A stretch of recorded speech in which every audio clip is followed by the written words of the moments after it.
Hola y bienvenidos al podcast de Gemba creado por José Ramón Pérez Agüera, CTO de Mercadona Tech, donde hablamos de desarrollo de producto en el mundo real.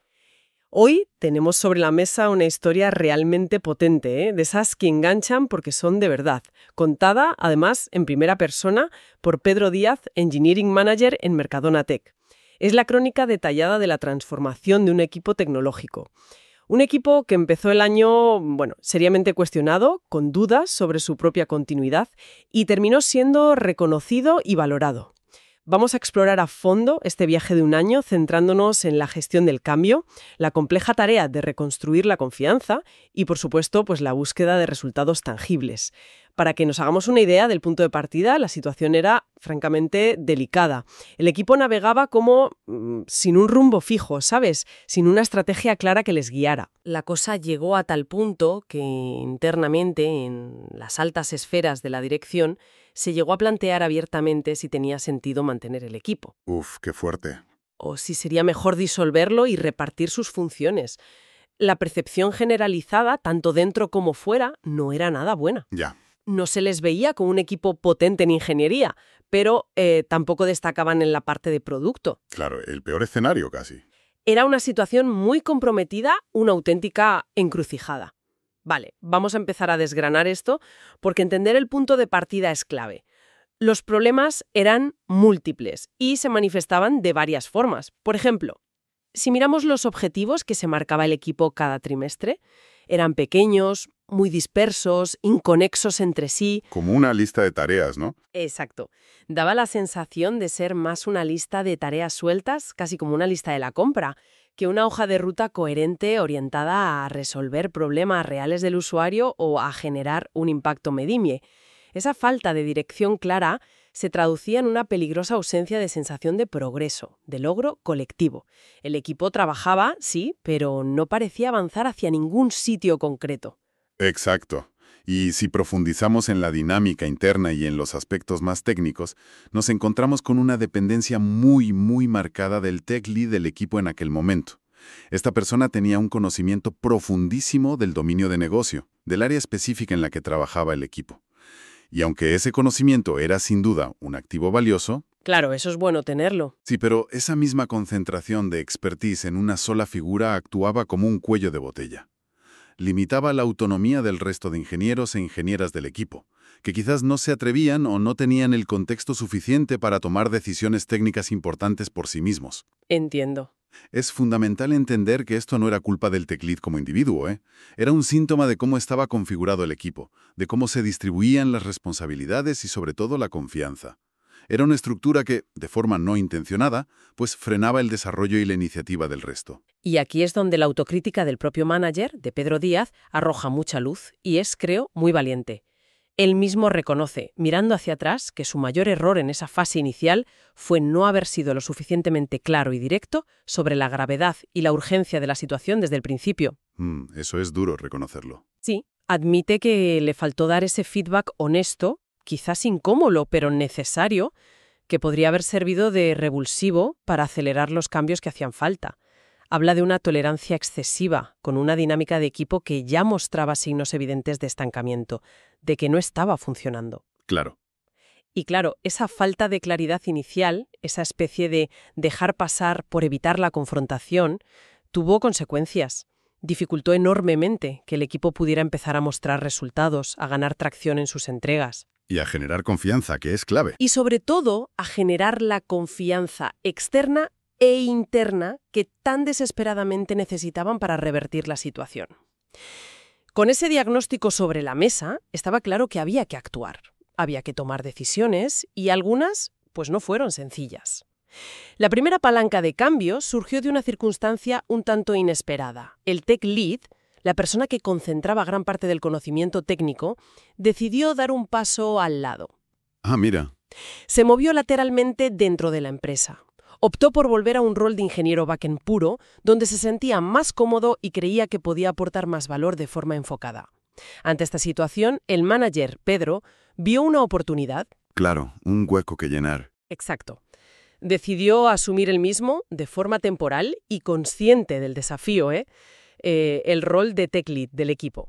Con este movimiento buscaba un doble objetivo. Por un lado, asegurar la estabilidad técnica durante esa transición, que no hubiera un vacío. Lógico. Y por otro, y quizás más importante, tomar un control mucho más directo de la dinámica general del equipo, estar más cerca del día a día técnico y relacional. Fue una apuesta personal, ¿eh? Ya entiendo. Pero la estrategia no se limitó a ese cambio de rol temporal. Fue más allá, modificando la composición misma del equipo de forma muy pensada. Se tomó la decisión de incorporar a un ingeniero senior que ya formaba parte de Mercadona Tech, alguien con experiencia consolidada dentro de la casa, que conocía la cultura y los sistemas. ¿Alguien de confianza? Eso es. El propósito aquí era doble. Por un lado, que este senior ayudara a elevar el listón técnico del equipo, a mejorar las prácticas de ingeniería. Por otro, y esto es crucial, liberar tiempo al manager. Mientras este nuevo senior se enfocaba en la calidad técnica, Pedro podía dedicar más energía a desenredar las complicadas relaciones dentro del llamado cuarteto. El cuarteto. TLPMPOPD, ¿no? El núcleo duro. Exacto. Ese cuarteto, formado por las figuras clave, Tech Lead, ahora él mismo temporalmente, Product Manager, Process Owner y Product Designer, es donde suelen concentrarse muchas tensiones en los equipos de producto. Aclarar esas interacciones era fundamental. Y la reconfiguración no terminó ahí. Se añadió una pieza más, otro perfil senior, pero esta vez contratado desde fuera de la organización. Ah, interesante. ¿Para qué? Pues se buscaba deliberadamente a alguien que aportara una mirada fresca, que viniera sin las inercias, los hábitos o los posibles prejuicios acumulados del pasado del equipo. Alguien capaz de cuestionar el status quo y ayudar a romper con dinámicas que quizás estaban demasiado ancladas. Un revulsivo externo. Justo. Lo realmente interesante aquí es ver cómo estas distintas acciones, el manager asumiendo el TL, la incorporación interna y la externa, no fueron movimientos aislados, sino parte de una estrategia integral. Funcionaron como una especie de reset controlado del equipo.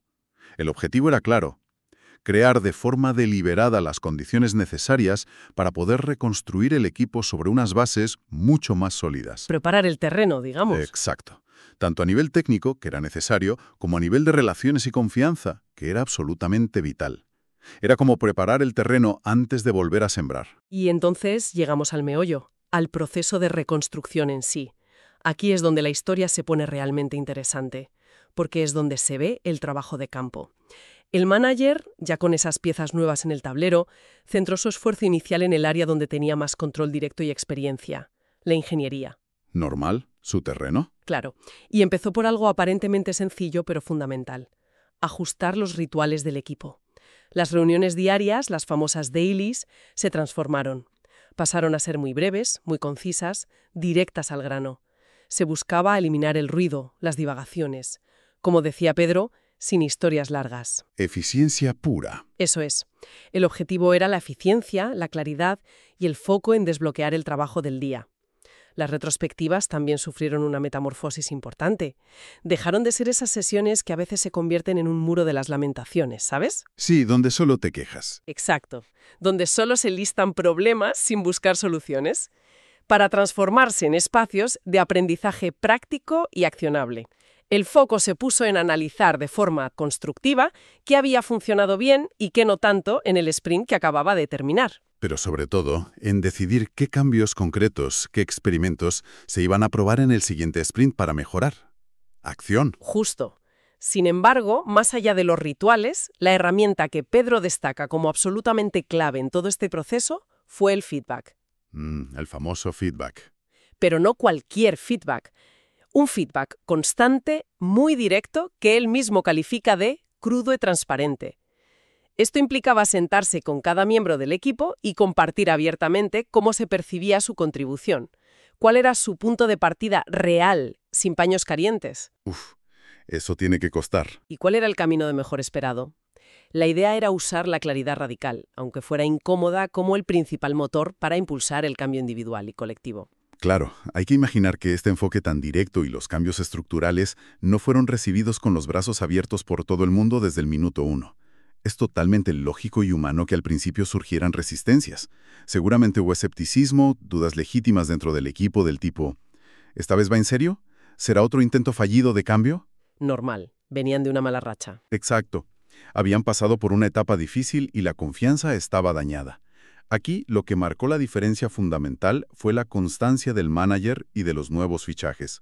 El compromiso mantenido día tras día, semana tras semana, demostrando con hechos que el cambio era real y que había un rumbo claro, fue lo que gradualmente empezó a disolver esas resistencias y a transformar la dinámica interna. Poco a poco.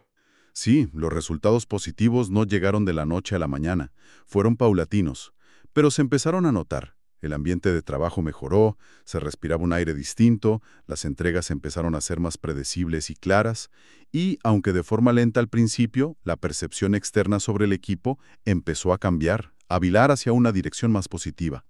Fue un proceso que requirió paciencia y mucha tenacidad. Entonces, después de ese año de trabajo intenso, de decisiones difíciles y de esfuerzo constante, ¿cuál fue el resultado? ¿A dónde llevó todo este proceso? Pues el cambio más visible y fundamental fue una transformación en la forma de trabajar y de planificar. El cómo hacían las cosas. Exacto. El equipo pasó de esa dinámica inicial de tareas pequeñas, reactivas y desconectadas a definir y trabajar con objetivos trimestrales estructurados, ambiciosos pero realistas, con una dirección clara y una visión a más largo plazo. Empezaron a tener un plan coherente, una narrativa de hacia dónde iban y por qué. Y el primer granito que demostró la eficacia de esta nueva forma de trabajar fue la decisión de dedicar un trimestre entero a una tarea que a priori puede parecer poco glamurosa, pero que era estratégicamente vital. Un refactor importante del backend. Ah, meterse en las tripas técnicas. Exacto. ¿Por qué? Porque el equipo y el manager entendieron que gran parte de la lentitud, de la frustración y de la incapacidad para entregar valor de forma ágil venía de arrastrar un sistema con mucho legacy. Ya, la deuda técnica famosa. Eso es, código heredado de versiones anteriores, a menudo complejo, difícil de entender y de modificar, que actuaba como un lastre. Afrontar este refactor, que básicamente significa reescribir y reorganizar internamente el código para hacerlo más limpio, eficiente y fácil de mantener, sin cambiar lo que hace de cara al exterior, fue un esfuerzo enorme. Sí, ese es un currazo. Muy exigente para todo el equipo durante esos 3 meses. Pero se asumió como una inversión absolutamente necesaria. Era como quitarse una mochila llena de piedras para poder correr más rápido después. Era sentar las bases técnicas sólidas para el futuro. Y si conectamos esto con la visión general, la importancia de ese refactor fue capital. No fue solo una mejora técnica interna, fue la llave que abrió la puerta a todo lo que vino después. Facilitó lo siguiente. Totalmente. Al limpiar y modernizar esa parte crítica del sistema, el equipo se liberó de muchas de las ataduras que le frenaban. Esto les habilitó para poder centrarse en los trimestres siguientes en lo que realmente aporta valor. El usuario final, la mejora del producto, la entrega continua de funcionalidades. A partir de ese momento, cada objetivo trimestral que se definía ya no era una ocurrencia aislada, sino una pieza dentro de un plan más grande y coherente, con una narrativa clara que explicaba el impacto buscado. Tenía sentido todo. Exacto. Esta transición de apagar fuegos técnicos a construir valor estratégico es crucial. Generó confianza dentro del propio equipo. Podemos hacerlo. Permitió mostrar avances tangibles y medibles cada trimestre. Y, como consecuencia directa, empezó a cambiar de forma significativa la percepción que se tenía del equipo desde fuera. Demostraron capacidad de ejecución en algo complejo, y eso pues genera credibilidad. Y esa mejora en la percepción externa no es una suposición, ¿eh? Fue algo muy evidente. Pedro cuenta cómo, trimestre tras trimestre después del refactor, se notaba un cambio en la visión del upper management, de la dirección de la empresa. Ah, eso es importante. Mucho. Los objetivos que planteaba el equipo eran ahora bien recibidos. Se entendían, se valoraba su coherencia estratégica y la atracción que el equipo demostraba al alcanzarlos.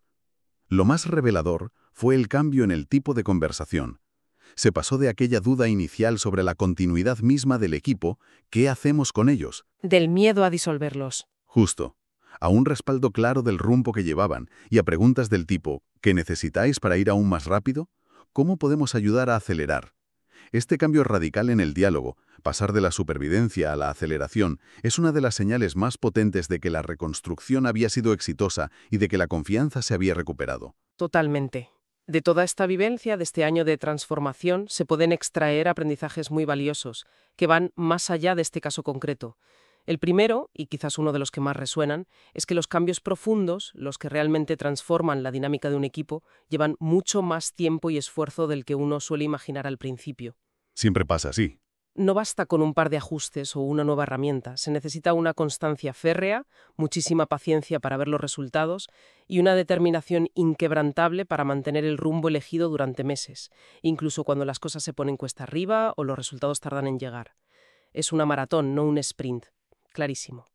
Otro aprendizaje clave, que además conecta directamente con el error inicial que reconocía el propio manager, tiene que ver con la comunicación, específicamente con el feedback. Volvemos al feedback crudo. Volvemos. Esta experiencia confirma de manera rotunda que el feedback honesto, directo, crudo y transparente, como lo llamaba Pedro, es irreemplazable para el crecimiento y la mejora. Intentar suavizar en exceso los mensajes difíciles, evitar la incomodidad de una conversación franca por miedo a la reacción, al final solo consigue perpetuar los problemas y retrasar la mejora necesaria. Te quedas atascado. Exacto. En este caso, la falta de claridad inicial permitió que se consolidaran dinámicas poco saludables. La lección es clara. La transparencia, aunque duela a corto plazo, acelera el cambio positivo a largo plazo. Profundizando un poco más en las lecciones, hay otras reflexiones significativas que emergen de esta historia. Una muy potente es que para provocar un cambio real y duradero en la cultura o el rendimiento de un equipo, a menudo no basta con ajustar procesos, cambiar metodologías o dar discursos motivadores. ¿No son solo palabras? No. Frecuentemente se requieren acciones mucho más tangibles y estructurales. Decisiones como cambiar a personas de equipo, moverlas a otros contextos donde puedan encajar mejor, o incorporar talento nuevo con perspectivas diferentes. Son medidas difíciles, sin duda, pero tremendamente efectivas para romper inercias, desafiar hábitos arraigados y enviar una señal inequívoca a todo el sistema de que el cambio va en serio. Sacudir el árbol, ¿no? Algo así. Son catalizadores que aceleran la transformación de una forma que los ajustes cosméticos raramente consiguen. También queda muy patente que los problemas complejos de un equipo casi nunca tienen una única causa o un único culpable. Normalmente son el resultado de una interacción de múltiples factores. Es sistémico. Exacto. El contexto organizacional, la calidad de las relaciones interpersonales, las expectativas, a veces poco realistas, que se proyectan sobre el equipo, el estilo de liderazgo ejercido. Esto nos recuerda la importancia vital de realizar un diagnóstico amplio y sistémico, antes de sacar conclusiones precipitadas o señalar con el dedo. Hay que mirar el bosque, no solo el árbol. Buena imagen. Y finalmente, esta historia es una confirmación de dos pilares fundamentales para cualquier líder que afronte una situación similar. Por un lado, la importancia de la resiliencia, de no rendirse, de mantener una visión clara del objetivo y la confianza en que la situación es reversible. Y por otro lado, y no menos importante, la humildad. Reconocer que no se tienen todas las respuestas, que no se puede hacer todo en solitario y saber pedir ayuda en momentos críticos. Saber pedir ayuda. Si, por ejemplo, al upper management para conseguir apoyo o recursos fue, según cuenta Pedro, fundamental para poder seguir avanzando en los momentos más duros. Me ha gustado mucho una metáfora que, al parecer, Pedro utilizaba a menudo con el equipo durante este proceso. Una metáfora que viene del mundo del fútbol. A ver. Decía algo así como que los jugadores de los grandes equipos, los que aspiran a ganarlo todo, suelen acabar las temporadas con las piernas cansadas, agotados física y mentalmente. Normal, después de tantos partidos. Claro, porque juegan muchas competiciones exigentes a la vez. Liga, Copa, competiciones europeas. Pero si un equipo quiere estar en esa élite, peleando por los títulos, tiene que aceptar ese nivel de desgaste como parte inherente del desafío. Pues con los equipos de desarrollo de producto pasa algo parecido.